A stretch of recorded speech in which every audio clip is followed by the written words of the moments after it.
In my last episode, I showed you how you could get your hands on a second-hand London black cab for a remarkable price. Click on that link above to check out the episode. In this episode, let's find out what you can do with that second-hand cab once you've got your hands on it. Today, I've come to the vibrant and bustling Brick Lane Sunday Market. I'm going to meet an entrepreneur who bought a second-hand taxi and has turned it into a successful business.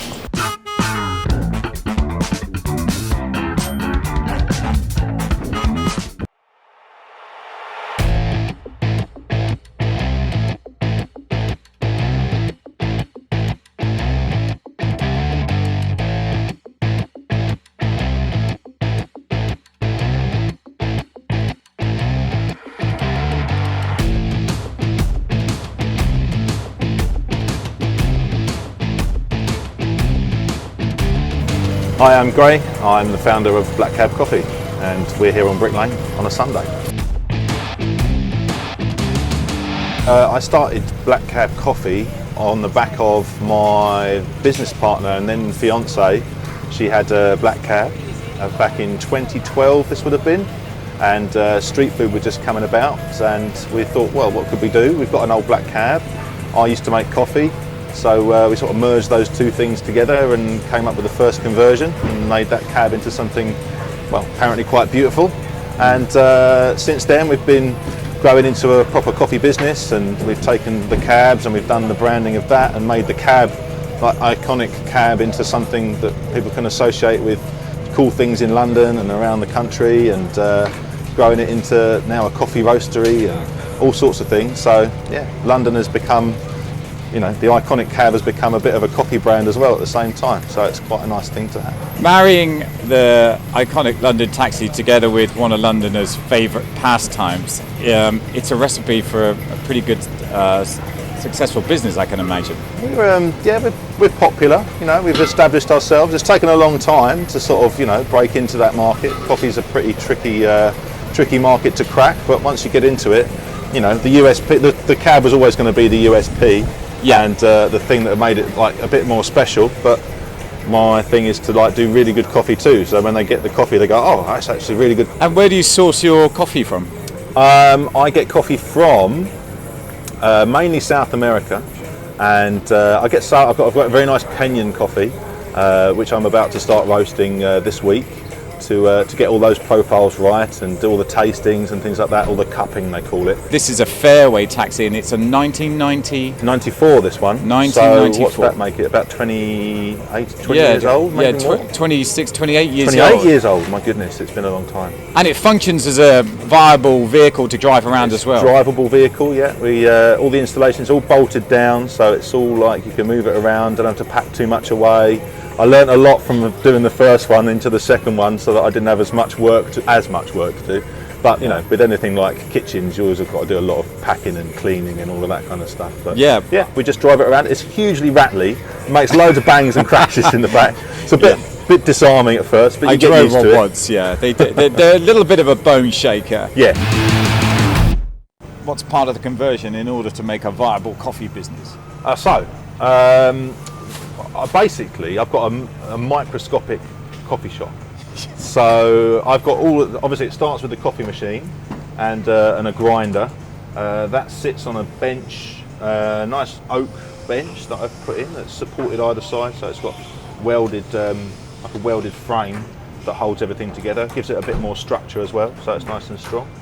This coffee machine is a coffee machine from Naples. So the taps are quite famous, so a lot of Italians who come to London, they see the taps and go, "Oh, they comment on it. There's proper taps," you know. They look at them. I hear, "Oh, pristina macchina" all the time, so I'm like, "Oh, pristine, clean machine." So you know, people notice that sort of thing. Yeah. Then we've got standard grinder. I've only got one in there at the moment, but I'm planning to put a second one in because obviously we're coffee roasters, so we like to have more beans available and have a decaf option and all that kind of stuff.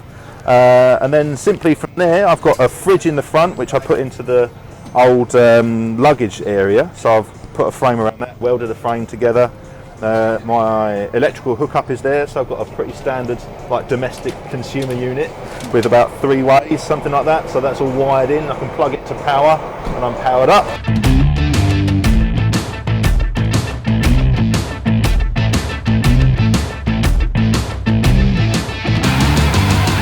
A conversion like this is all about utilising every inch of space in the right way. Yeah, exactly to make that. a functional and business. finding a way, the first one I did is a little bit more of a hodgepodge affair, and it still looked like a cab.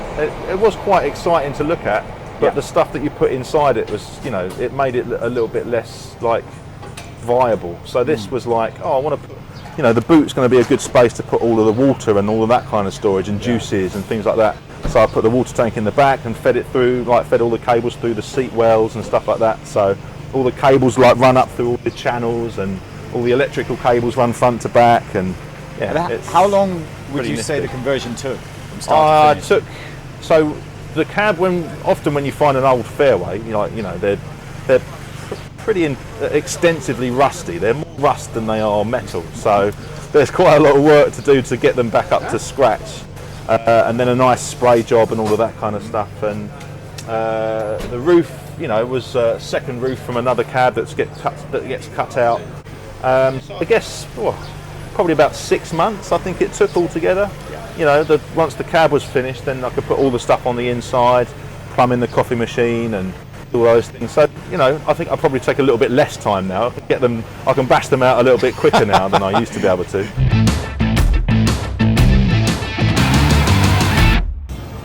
Now this is something I've always wanted to do. Drive a classic London cab with its own coffee bar in the back.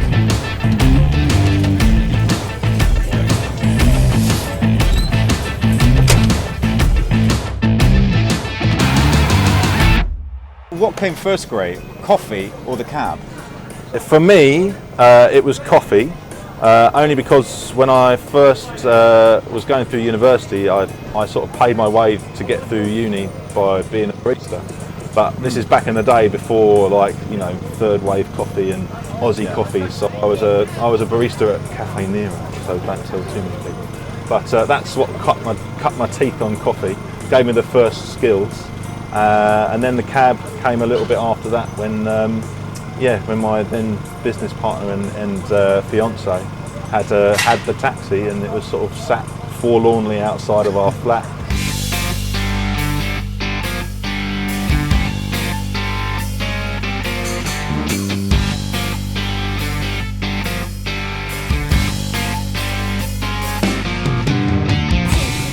Now this is an amazing experience. Sitting in a 1994 Fairway London taxi with my own coffee bar in the back. Doesn't get better than this.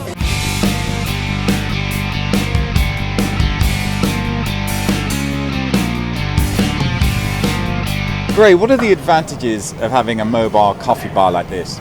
There's many that you can go. We can be booked in to go and do private functions. We can go to do.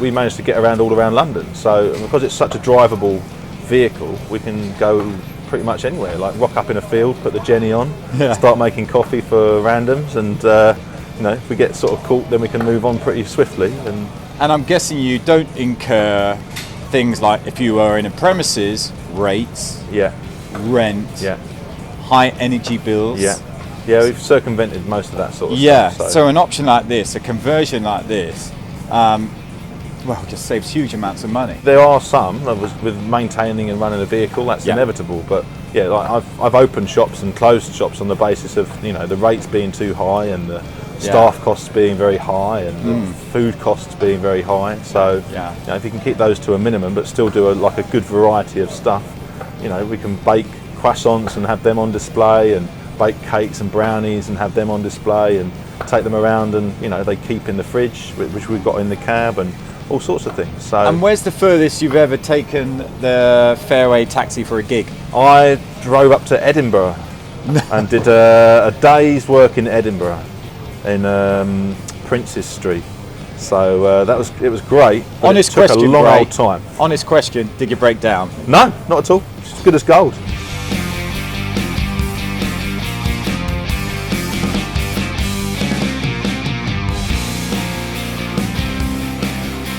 apart from the mobile coffee bars you've got here in this taxi, you've got 2 cafes, one in Bromley one and cafe we have, which is in Nine Elms, which is between Battersea and Vauxhall, in that new little area. And I say little, like it's not little anymore. It was originally, but it's very, very built up. Are you over the road from the American Embassy then? That's right, yeah. Directly over the road, right on the river. It's a beautiful vista. So got a very nice little private garden, and you can come and sit and have nice brunch food, and cocktails, some good wines that we've selected, and some whiskies and other bits and pieces.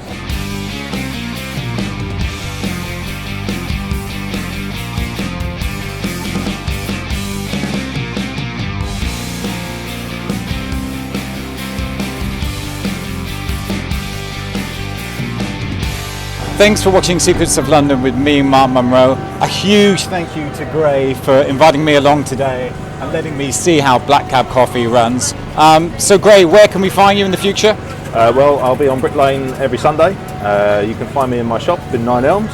You can find me just trundling around London somewhere. You might find me on a film shoot if you're very lucky, and you can get a free copy there. And I can testify the coffee is fantastic.